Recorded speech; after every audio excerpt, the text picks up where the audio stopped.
تبریک باشه برای شما و از 8 سال میشه که این کار انجام میدم.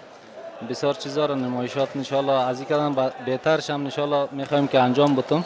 یکی کوچکترینش بود انشالله که بزرگترینش هم انشالله انجام میدم. این خوب مایدی کش بود دیگه ما میتونم که 20 تا 24 آهن قاط کنم همراه دندانای خود. دیگه همراه گلون خود قاط کنم 3 تا آهن 8 میلی را 3 تا. دیگه 2 تا بوجی را ور میدارم همراه دندان خود. دیگه موتور لینجا را کش میکنم انشالله. دیگه همراه دست خود دیدین که دیگه چوب مایده کردم انشالله او کوچیکترش بود انشالله کلانش هم مایده میکنیم. دیگه آمادگی هم خاصی نداشتم ولی بسیار عجله آمدیم. دیگه فعلا در کشور ترکیه زندگی میکردم فعلا که اومدم یک نمایشات بسیار خوبی ما گفتم انجام بدم.